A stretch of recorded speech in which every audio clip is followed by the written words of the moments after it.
Hello, everyone. This is future Robin coming to you after the Monaco Grand Prix. Unfortunately, I ran into some technical issues with this one and wasn't able to record the first 26 laps of the race. The recording got corrupted and it took me a while to notice that it wasn't recording properly.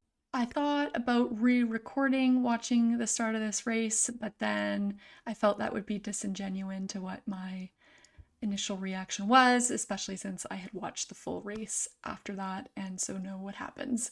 So instead, here are a few generalizations of what my reactions were to the first few things that happened in the race, and you can use your imagination to fill them in. So this is my reaction to Lando Norris locking up going into turn 1. And this is my reaction to Pierre Gasly's brakes going and him going into the back of Yuki Tsunoda.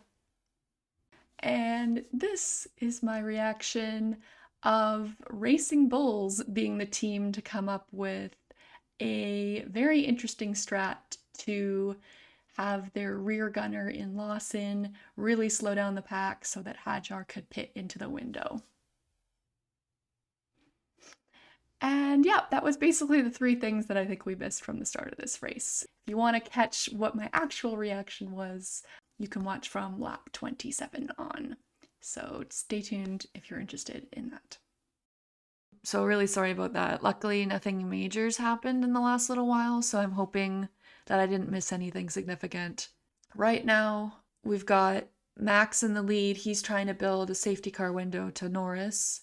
Leclerc's pit, Oscar's pit. Hamilton managed to take advantage of Hadjar doing the double pit to jump Alonso and Hadjar. But Hadjar, since he's pit twice now, he can just go to the end. And so I think he's kind of in an advantageous position right now. So we'll see what happens there. Hamilton's has a pit window to Alonso because that Aston Martin is so slow. So yeah, he's looking good. Max is saying his tires don't look too good, so I don't know how much longer he can stay out. Is Max in lap traffic now? Because that is really going to hurt him. Yeah, he's kind of coming up on Hulkenberg a little bit, just past Stroll and Behrman.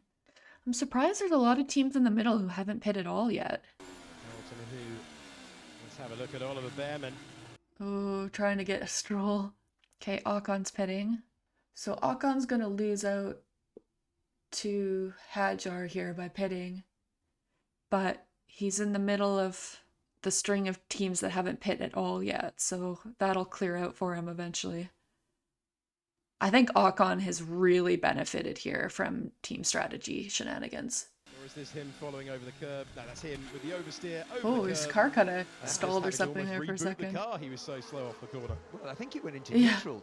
Oh, Verstappen pit at some point. I missed that. Oh, they're lapping the Williams now. Jeepers. And the Williams haven't even pit yet. Because Sainz is backing everyone up. Oh, okay. Sainz is trying to build a gap for Albon, so that's why Ocon pit, because he wanted to take advantage of that window. Thank you for this graphic. Okay, Charles got Kimi. How many more of these drivers have they got? Norris is through them now. Who's in? Lawson's in for his first pit stop. Oh, so he's taking advantage of the Sainz window too now. Okay, Charles is through all this traffic now, apart from Sainz ahead. I sure feel like Monaco Grand Prix 1972. I don't understand that reference. Okay, manual gearbox. Okay, Charles has got Carlos, so he's through now. But yeah, now he's like 5 seconds back of Norris. Albon's pitting now. I don't know what Alonso's gonna do. He might have to pit soon. Hadjar's played this so well. Right now, I believe the last play that McLaren can do is use Oscar to go in early to undercut. Now, Charles only has a medium left. McLaren have a hard. They are using Oscar, as they said they would do on the grid, to try to ensure that race win at the front. I don't know if they can do the pit Oscar early strat though, because if they pit Oscar, he's going to come out behind Lewis, and then Lewis can back him off to prevent that and allow Leclerc to have a pit window. I mean, Hamilton will eventually have to pit himself, but he could do that after Leclerc pits. And he has a huge window to Alonso, so Hamilton's kind of locked into 5th right now. So he almost has an advantage there because he has nothing to lose no matter when he pits, as long as Alonso remains to be that slow. I will say the strategy has definitely made this race more interesting than it usually is, but it hasn't changed the fact that it's a procession. I don't think anything will ever change that. You just cannot overtake here. I was thinking qualifying yesterday, this is a fantastic shot. It's like looking at one of those like carpets that have all the roads on it. It's really cool. Oh, Lawson went on to a soft, so what is he gonna do? I guess he's waiting for Albon to pit again? Lawson is going quite quickly. Is that Fernando Alonso? Fernando Oh, Alonso. oh With smoke out no. of the back of the car, and he's parked it up Oh. at Raskas. Oh my god, this guy is not gonna he's not gonna score points this year. Yeah, retire the car. Smoke. Leclerc's actually cutting into Norris's gap, it almost seems like. Oh, I don't know if this is gonna work out for Lawson. I guess he's still waiting for Sainz to build that gap for Albon so he can kind of take advantage of that as well. They're basically sewering Sainz here though, because there's like, what's he's gonna have to pit twice in the last like 20 laps. But I guess Russell, Antonelli, and Tsunoda are all on the same spot basically. Although Tsunoda only has to pit once, so actually this is advantage Tsunoda. Tsunoda might jump into 10th here. Lawson and Albon are pitting. So Lawson jumped Albon maybe here, because they're done their second pit stops now. So basically, Ocon down to Albon is locked in now. I don't think Hadjar can change his spot either, so he's locked into 6th. Hamilton's locked into 5th. So yeah, it's kind of what's going to happen at the front and then what's going to happen for the 10th. I think, yeah, Ocon and Lawson here have really benefited from other teams' strategies, which was really smart by those teams. Because Ocon didn't have the help of Behrman, but he basically used the fact that he knew that the Racing Bulls and the Williams behind him would be doing stuff because they were so close together. And so he could basically pretend to be one of their teammates in a way. So I don't know how much strategy Haas really came into this one. It was kind of like, wait and see what teams around you do and just pit into windows when they open up. That's kind of the strategy that you had to have there. At the moment, Russell will get a point out of this because Sainz has to pit, and then Antonelli will just back up the pack. Oh, okay. So they're just going to go until the end of the race, basically, as far as I can see, and it's going to be Sainz or Russell with Antonelli dropping away. But then Kimi still has to pit. But I guess it doesn't matter because Kimi's not going to get points. So they might pit him the last 2 laps just to satisfy the requirement. But like if he's not getting points, like it doesn't matter where you finish. Albon gets out of the way 11th of down Carlos to Sainz, 20th. and now Albon is going to return the favour for Sainz. He's going to bolt down the road. Oh, interesting. Ooh, As we go on board with a big Oscar. slide. Brush of the barrier for the car in 3rd position. Oh, gimme. What we wanted from Monaco was a race where the front runners have to push. We are getting that. We're not seeing it because there's closer cars on the track, but Norris, Leclerc, Piastri, Verstappen, they're all pushing, which is why Hamilton is nearly a pit stop away from Verstappen now. He's just been dropped on pace by the top 4. I don't think that's that though. I think he's building a window for Leclerc. Because I think what you would want to do here is pit Leclerc. Like Hamilton has this pit window to Hadjar regardless. So Leclerc should pit, and then he can zoom up, pressure Piastri and Verstappen ahead, and then Hamilton can pit at any time. Toto doesn't look happy. I don't think that their drivers can get points here now because of Williams playing this strat. Look at how much he's backing them up. Wow. And this is why I think Tsunoda pitting on lap 1 was a little bit short-sighted, Yeah. because he started 12th. He might have been somewhere with these guys. Like Yuki would have taken advantage of the situation if Sainz and Albon didn't swap. That was a really smart move that I didn't even think of. See, like these engineers are so smart. They're thinking of these strats that maybe other teams didn't even think of like that. I don't think Merckx would have thought of that because they were going long here. I wonder if I was Max Verstappen And I was thinking of the championship here. I can't win the race. So what if Norris pits and Max holds up Norris so that Leclerc can win? Because that'll like help him in the championship so that Norris doesn't get 7 more points on him. Because yeah, if I was Max, like if I could win this race, I would want Leclerc to win this race. Okay, Oscar's pitting. So that's going to put pressure on Leclerc here. So that's probably why they're pitting Oscar first then. But Leclerc does have some margin here. Okay, push on, Max. Let's go. Okay. Red Bull's not thinking like I am. Okay, Leclerc's pitting now. He's got to protect against Piastri. He's gone on another set of mediums. Okay. I said this before, like, I'm kind of glad in a way that Charles never finished on the podium before he won it, because I think it wouldn't have been special to get a podium. Like, the fact that he won his first time that he was on the podium, I think it just makes it that much more special.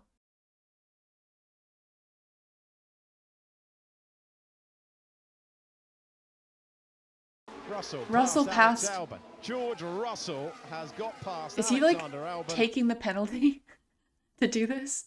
I guess Albon doesn't really care though, because Russell has to pit twice still. Like, I don't even know what Mercedes are going to do here. They have no window to pit into, and they're going to have to pit twice. I wonder if they're almost going to like protest this by not pitting. Yeah, leaving the track and getting an advantage. What is the normal time penalty that would be applied? It'd be 10 seconds. Yeah. You're going to have to pit still, Russell. Like, He's going to take the 5-second penalty. Yeah, could be. I think intentional corner cutting is worse. yes, I agree, Albon. But he still has to pit, so like, why are you risking taking this penalty? I don't know what Mercedes are doing right now. That's the one that we saw. To avoid a collision from Albon, he slammed on the brakes. Just give that position back to Albon. I'll take the penalty. He's driving erratically. Russell's like, our race is over anyways. Like, I'm gonna make a point here.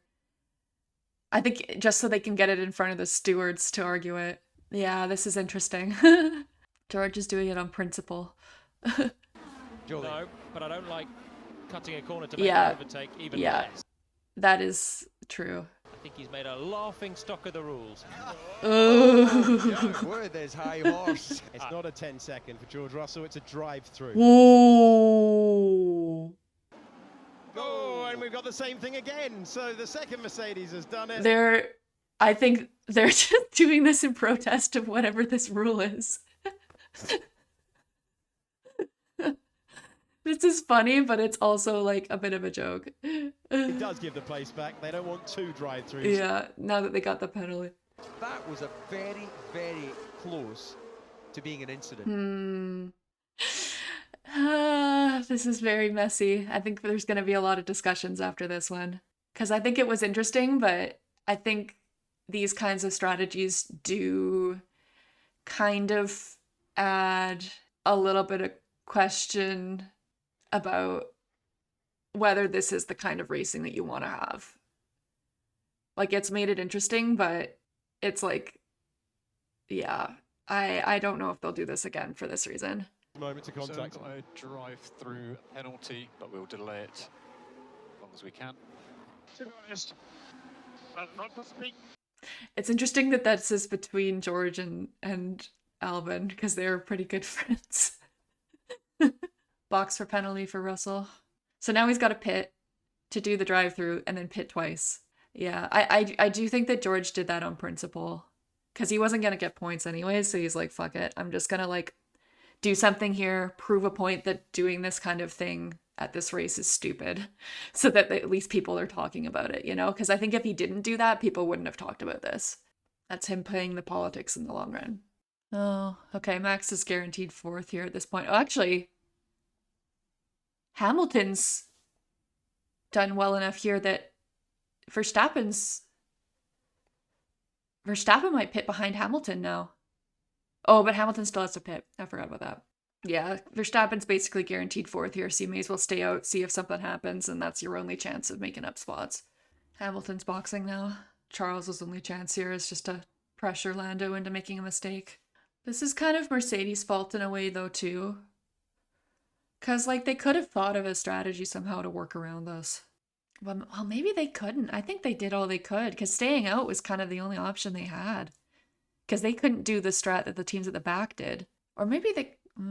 yeah, they couldn't. They can't do anything to defend against that kind of strategy with two teammates making a gap for each other. Like, there's nothing you can do at this track except for try and get past the driver ahead of you.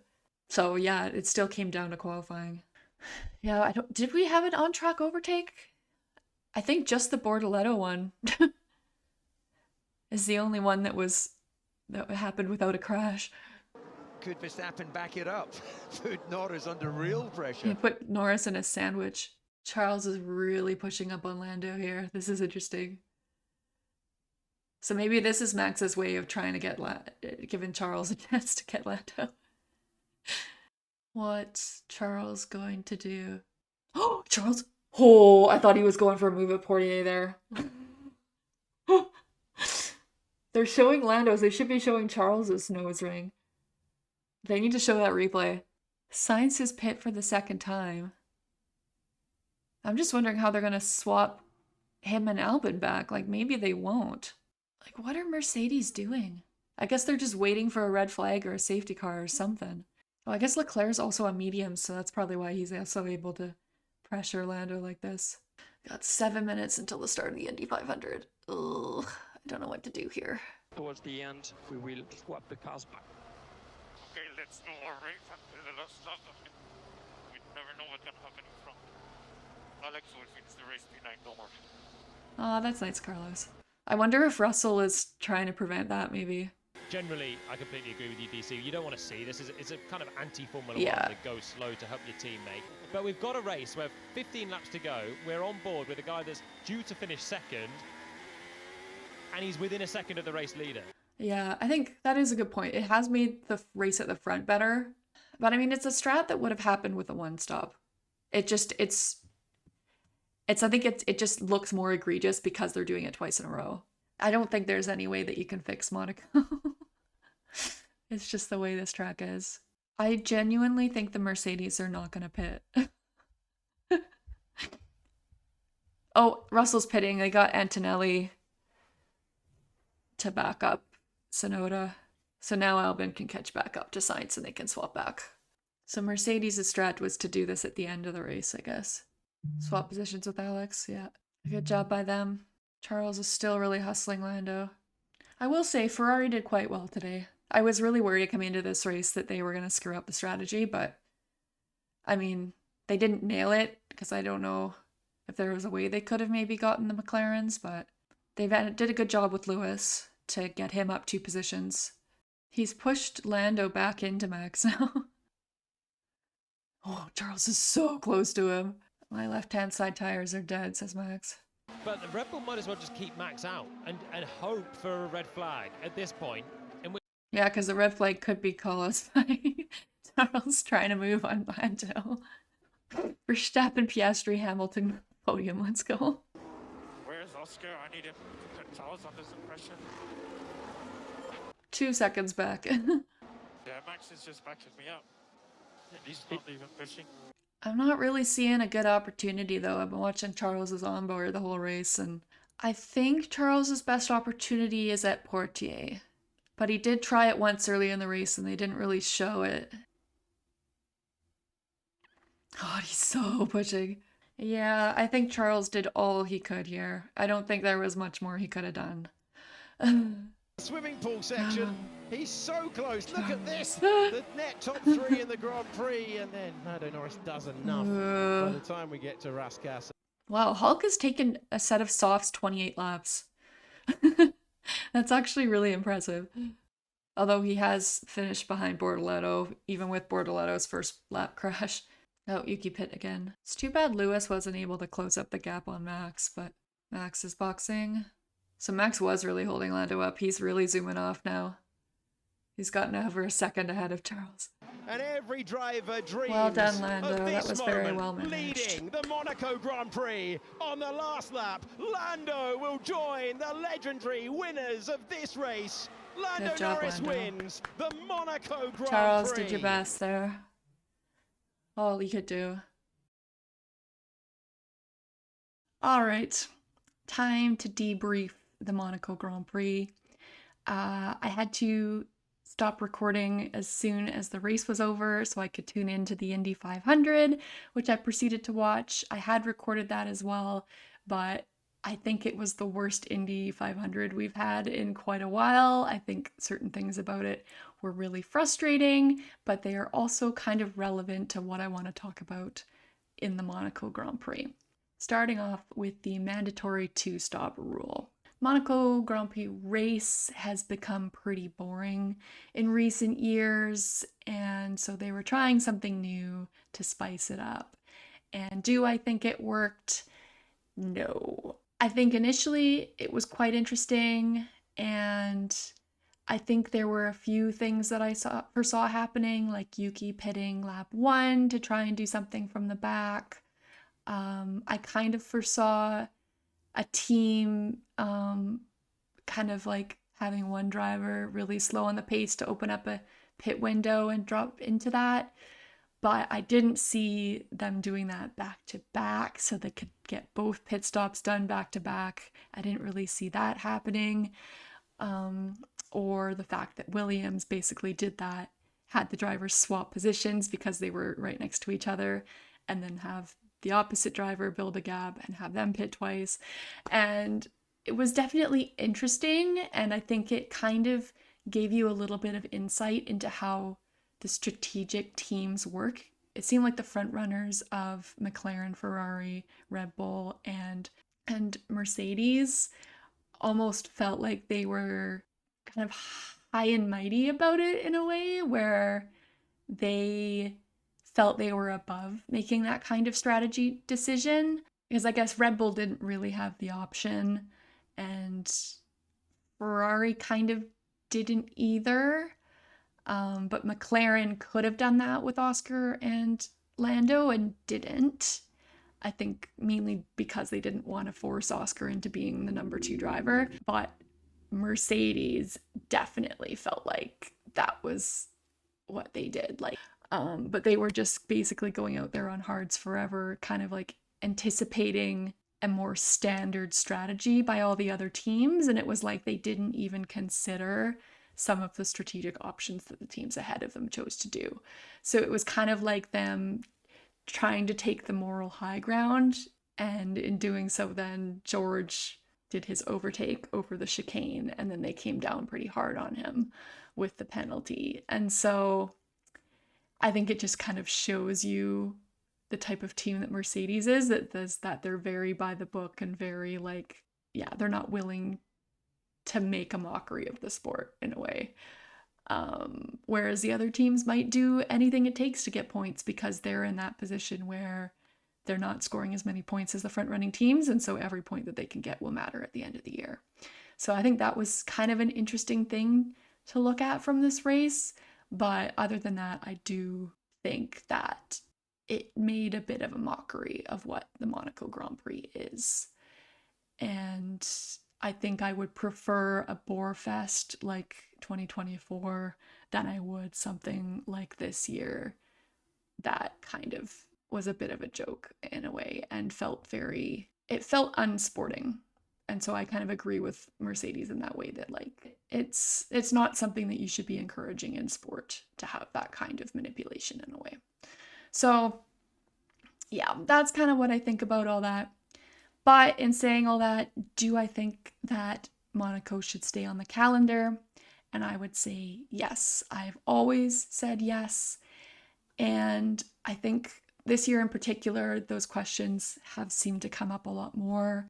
I think I've seen some discourse online about this kind of being the breaking point for them, in terms of whether or not Monaco should be on the grid, and people coming up with some wild alternative ways to make the Monaco race better, like forcing people who are lapped to DNF, or splitting the field so that there's 2 separate races with 10 drivers each, so that they, with 1 driver on each team in each half, so that they can't do this whole slowing down to like make a pit window for their teammate kind of strategy. Another idea that I saw people come up with was removing the use of blue flags around Monaco. But if you want an argument for why blue flags are needed, you just have to look at the Indy 500 that happened, because you had 2 lapped cars leading the field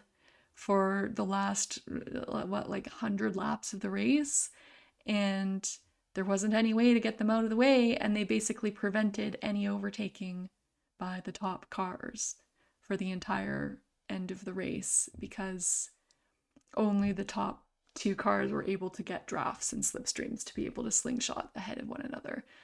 And so, I mean, that's obviously a very unique situation with the Indy 500, but it's kind of like there will be a scenario in which it ruins a race, and I'd rather avoid that. And then, of course, the old idea of having sprinklers on track and throwing some wet weather into the mix every once in a while to kind of spice it up. But I think I've always been of the opinion that the Monaco Grand Prix weekend is special because of the qualifying. It's just one of those tracks where qualifying is the number one thing. It's the most important part of the weekend, and that's the race. Like, you have to do well in qualifying to win. The race itself is a procession, but that is just something that you have to accept at this track. It's the one track a year that we have to do that. There are other tracks that qualifying is really important at that do have some overtaking opportunities. So I'm thinking like Singapore or Hungary, but this track is unique in that way, and I think I value that uniqueness more than I dislike the entertainment value of the race itself. And maybe this is just me being a little bit biased because my favorite race day of the whole year is Monaco qualifying, but I just think that that day is worth the shitty race that comes the day after. And other people don't share that opinion, and that's fine. Everyone's entitled to their own opinion, but we need to be holding on to the history of F1. For me, that all outweighs the fact that the race isn't very good anymore. I think there's also the point that they are changing the cars and they should be getting smaller after next year. It won't solve the problem, but it might make it a bit better. This is just the way that Monaco is, and you kind of have to accept it or not. That's kind of how I feel about this race. As for what happened, I couldn't really tell you anymore. It basically ended with pretty close to the same order as how it started. Charles did a really good job at trying to fight Lando, and Max did a lot of what he could to try and force Lando into a mistake so that Charles would get the win. I do think that if Red Bull wanted to, they could have played a bit more dirty to get Charles the win if they knew that Max wasn't going to be able to do it. But I guess I can see why they wouldn't do that. So, yeah, I'm always going to be a bit disappointed that Charles didn't win, but I think he did everything that he possibly could have in this race, and Ferrari did quite well to kind of avoid getting caught up by strategy. So I think they've made some improvements there. So anyways, I guess that's my reaction to Monaco Grand Prix. Apologies again for the technical difficulties, but I think the main thing that needed to be discussed in this race was the strategy, and I think I managed to capture most of what I had said about that in the part of the reaction that I did manage to keep. So yeah, let me know in the comments down below what you thought of the 2-stop rule. Do you think that Monaco should stay on the calendar? And we have a lot to look forward to at the Spanish Grand Prix because a new technical directive is coming in, and so we'll see if it changes up the order at all.